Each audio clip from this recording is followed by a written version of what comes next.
Dear students, genetics और evolution chapter का एक नेक्स्ट टॉपिक है सेक्स डिटर्मिनेशन। सेक्स डिटर्मिनेशन, लिंग निर्धारण। बहुत सारे ऑर्गेनिजम्स में सेक्स डिटर्मिनेशन अलग अलग समय पर अलग अलग होता है। जैसे कुछ में at the time of fertilization sex determine होता है, जैसे इन केस ऑफ ह्यूमंस। कुछ में बिफोर फर्टिलाइजेशन हो जाता है और कुछ में आफ्टर फर्टिलाइजेशन सेक्स का डिटर्मिनेशन होता है। सेक्स डिटर्मिनेशन होता क्या है? तो फिनोमिनन ऑफ डिसीजन और determination of sex of fan of spring, संतानों का सेक्स का निर्धारण करना, डिसीजन लेना, डिटरमिन करना, इस प्रक्रिया को कहते हैं सेक्स डिटर्मिनेशन। फैक्टर कौन कौन से रिस्पॉन्सिबल होते हैं सेक्स डिटर्मिनेशन के? आपके सिलेबस के अकॉर्डिंग ये दो फैक्टर्स हैं, यहाँ पर जनरल वे में दिया गया है कि इन्वायरमेंटल फैक्टर और दूसरा है जेनेटिक फैक्टर। इन्वायरमेंटल फैक्टर कुछ ऐसे ऑर्गेनिजम्स होते हैं जिसमें टेम्परेचर मेजर रोल प्ले करता है फॉर सेक्स डिटर्मिनेशन। जैसे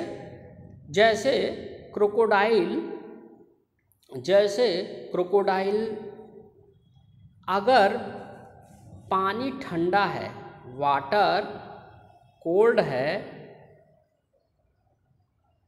तो फीमेल को प्रोड्यूस करेगा, फीमेल सेक्स डेवलप होंगी। और अगर वाटर वार्म है, मतलब गर्म है, तो टेम्परेचर अगर हल्का सा गर्म है, ज़्यादा है, तो वो मेल को ज़्यादा इन्हांस करेगा। लेकिन कुछ जेनेटिकल होते हैं, जैसे ह्यूमंस के केस में सेक्स जो डिटरमाइन होते हैं वो क्रोमोसोम्स के थ्रू डिटरमाइन होते हैं, और ऐसे क्रोमोसोम्स को कहते हैं सेक्स क्रोमोसोम्स। ह्यूमन के केस में 23 जोड़े क्रोमोसोम होते हैं, जिसमें से जो 23 जोड़े क्रोमोसोम होते हैं उसमें से 22 जोड़ी क्रोमोसोम 22 पेयर्स ऑफ क्रोमोसोम्स जो होते हैं, 22 पेयर्स ऑफ क्रोमोसोम्स जो होते हैं वो ऑटोसोम्स कहलाते हैं। और जो last pair 1 pair of chromosome होता है उसको कहते हैं सेक्स क्रोमोसोम। क्यों? क्योंकि ये जेंडर को डिसाइड करता है। XX अगर है तो in case of human it is called as female, और अगर मेल के केस में, ह्यूमन मेल के केस में हम इसको XY डेसिग्नेट करते हैं। जैसे अगर हम ह्यूमन क्रोमोसोम्स के बारे में देखें तो इधर हम फ्लो चार्ट है, इसको जैसा समझने की कोशिश करिए, बहुत ही अच्छा सा बना हुआ है। तो इसको देखिए, ह्यूमन क्रोमोसोम्स में 23 पेयर्स ऑफ क्रोमोसोम्स होते हैं, जिसमें से 22 जोड़े क्रोमोसोम्स ये क्या करते हैं, सोमैटिक कैरेक्टर्स को डिसाइड करते हैं, बॉडी कैरेक्टर्स को डिसाइड करते हैं, इसीलिए इनको कहते हैं क्या? ऑटोसोम्स। ऑटोसोम्स के नंबर कितने हो गए? 22 पेयर्स, 22 जोड़े, मतलब 23 पेयर्स मतलब हो गया 46 जोड़े, और 22 पेयर्स हो गया मतलब कितना? 44। एलोसोम्स या सेक्स क्रोमोसोम होते हैं 1 पेयर। कितने होते हैं? 1 पेयर। और ये क्या करते हैं? ये सेक्स को डिटरमाइन करते हैं। क्या करते हैं? सेक्स को डिटरमाइन करते हैं। ये होते हैं XX और XY। In case of female this is termed as XX, and in case of Y it is designated as XY। अब ह्यूमन में कैसे सेक्स डिटर्मिनेशन होता है, इसको जैसा हम ध्यान दें, देखिए इसको हम ऐसे लिख सकते हैं, सेक्स डिटर्मिनेशन इन ह्यूमंस।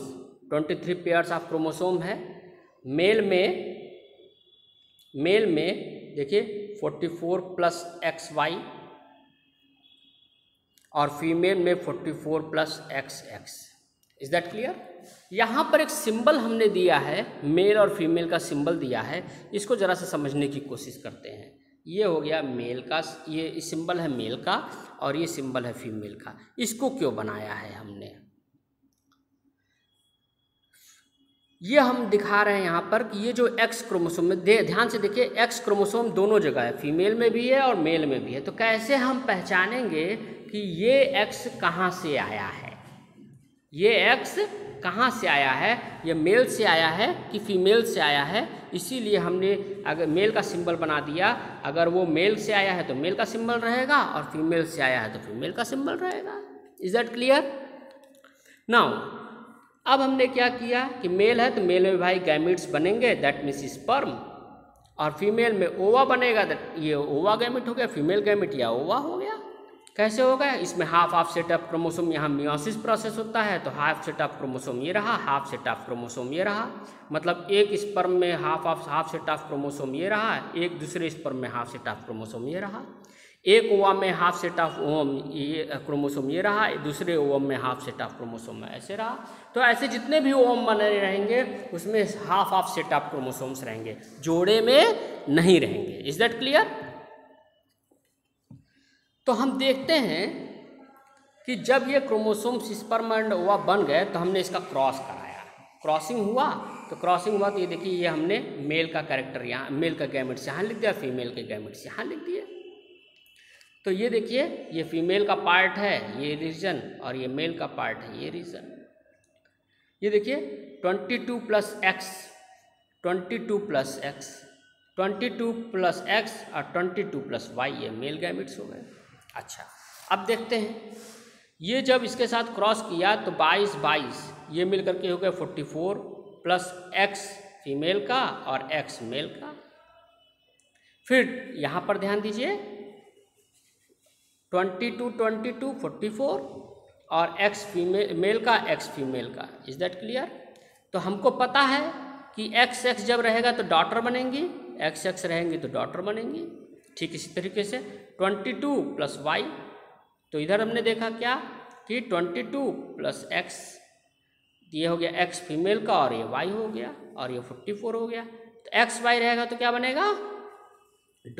सन, पुत्र। उसी तरीके से 22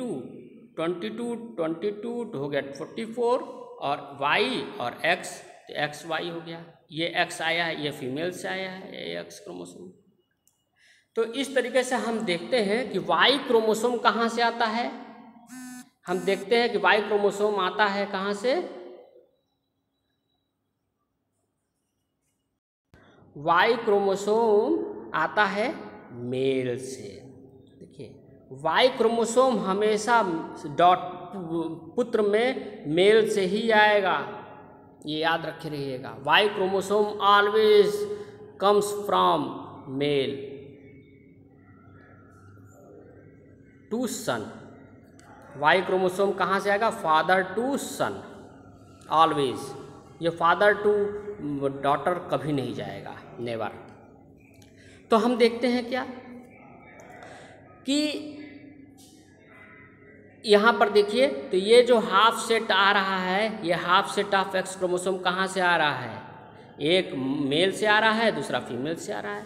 ये एक्स क्रोमोसोम कहाँ से आ रहा है? एक फीमेल से आ रहा है, एक मेल से आ रहा है। ये एक्स क्रोमोसोम कहाँ से आ रहा है? ये फीमेल से आ रहा है। ये वाई क्रोमोसोम मेल से आ रहा है। ये कहाँ से आ रहा है? फीमेल से आ रहा है। और ये कहाँ से आ रहा है? वाई मेल से आ रहा है। तो देखिए दोनों पार्टनर, मेल और फीमेल दोनों पार्टनर, दोनों पेरेंट्स, मदर एंड फादर, दोनों बराबर रूप से इक्वली पार्टिसिपेट कर रहे हैं किस चीज़ में? गैमीट फॉर्मेशन में। सेक्स डिटरमाइन करने में दोनों, गैमीट फॉर्मेशन करने में कौन कर रहा है? दोनों पार्टनर बराबर रूप से इस्तेमाल कर रहे हैं, ठीक है, यूज़ हो रहे हैं। दूसरा चीज़ समझिए कि सेक्स, चूंकि वाई क्रोमोसोम कहाँ से आता है? Y chromosome. अच्छा यहाँ पर देख लेते हैं डॉटर कितने हुए, इसका फिनोटाइप देख लेते हैं। तो फिनोटाइप देखिए, सन और डॉटर मिलते हैं तो दो सन मिले और 2 डॉटर मिली, मतलब 50-50% चांस है। किसका? सन और डॉटर होने का चांसेस कितना है? 50-50% है। हाँ तो एक चीज़ और समझ लीजिए यहाँ पर क्या, यहाँ पर ये समझेंगे क्या कि this shows that half the childrens will be boys and half will be the girls. Is that clear? All children will inherited an X chromosome from their mother. Is that clear? From their mother, regardless whether they are boys or girls. मतलब चाहे वो लड़का हो चाहे लड़की हो, x chromosome, एक x chromosome वो कहाँ से आएगा? वो मदर से ही आएगा। Thus, sex of the children will be determined only by the Y chromosome, that means by the father. Sex इसीलिए कौन डिटरमाइन करता है? फादर डिटरमाइन करता है, इसीलिए। और वो फादर से कौन सा क्रोमोसोम आता है? Y chromosome. कौन सा क्रोमोसोम आएगा? Y chromosome. इसीलिए कहा गया कि मदर सेक्स को डिटरमाइन नहीं कर सकती है, वो लड़का हो या लड़की हो, उसके लिए कौन जिम्मेदार है? उसके लिए जिम्मेदार है फादर ही। क्यों? क्योंकि वाई क्रोमोसोम बस केवल फादर में पाया जाता है, मेल में पाया जाता है। Is that clear? Both the partners contribute one set of chromosome to the its offspring. बच्चों में जो 2 सेट ऑफ क्रोमोसोम होते हैं, उसमें से हाफ सेट मदर से आता है और हाफ सेट फादर से क्रोमोसोम्स आते हैं। इस तरीके से दोनों पार्टनर्स बराबर रूप से बच्चों के क्रोमोसोम्स में पार्टिसिपेट करते हैं। इसमें कोई भी कम या ज़्यादा नहीं है। ऐसा नहीं है कि मदर के लिए फीमेल्स रिस्पॉन्सिबल होती हैं और फादर के लिए फादर में जो क्रोमोसोम आता है वो मेल से आता है, या दोनों में जो भी कैरेक्टर आते हैं वो कहाँ से आते हैं? फादर या मदर से आते हैं? नहीं, दोनों में दोनों से आते हैं, दोनों बराबर रूप से आते हैं। अब कौन सा डोमिनेंट है और कौन सा रिसेसिव है, दैट इज अनदर थिंग। ठीक है, तो इस तरीके से हम लोगों ने आज स्टडी किया sex determination in case of humans, हम लोगों ने आज स्टडी किया है। तो इस तरीके से सेक्स डिटर्मिनेशन इन ह्यूमन को हम लोगों ने आज स्टडी किया, और नेक्स्ट टाइम पर हम लोग नेक्स्ट टॉपिक डिस्कस करेंगे। Thank you.